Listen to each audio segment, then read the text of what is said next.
తెలంగాణలో అన్ని రంగాల్లో దూసుకుపోతుందని మంత్రి కేటీఆర్ అన్నారు. ఈజ్ ఆఫ్ డూయింగ్ బిజినెస్ లో భాగంగా అన్ని పరిశ్రమలకు కేవలం 15 రోజుల్లోనే అనుమతి ఇస్తున్నామన్నారు.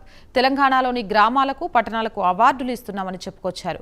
ఒకప్పుడు కొత్తగా రాష్ట్రం ఏర్పడితే మన రాష్ట్రాన్ని మనం పాలించుకోలేమని ఎద్దేవా చేసిన వారు ఇప్పుడు తెలంగాణను చూసి నివ్వెరబోతున్నారన్నారు. తెలంగాణ రాష్ట్రం ఏర్పడితే అన్ని పరిశ్రమలు వెళ్లిపోతాయన్న నేతలు ఎక్కడికి పోయారని ప్రశ్నించారు.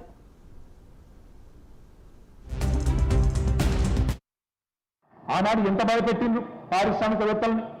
తెలంగాణ వస్తే పరిశ్రమలన్నీ వెళ్ళిపోతాయి, పెట్టుబడులన్నీ పారిపోతాయి, ఇక్కడ నాయకత్వ దక్షత ఉందా, వీళ్ళకంత సీన్ ఉందా, వీళ్ళకంత తెలివి ఉందా, అంత సమర్థత ఉందా అని ఎక్కిరిచ్చిన నోళ్ళు ఎక్కడ పోయినాయో ఒక్కసారి గుర్తు తెచ్చుకోండి.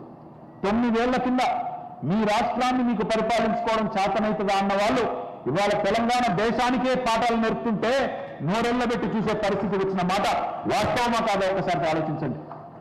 ఎక్కడో ఉండే తమిళనాడులో, చెన్నైలో ఉండే సూపర్ స్టార్ రజనీకాంత్ గారు హైదరాబాద్కి వచ్చి హైదరాబాద్ ఈరోజు చూస్తుంటే నాకేదో న్యూయార్క్ నగరానికి పోయినట్టుందని చెప్పి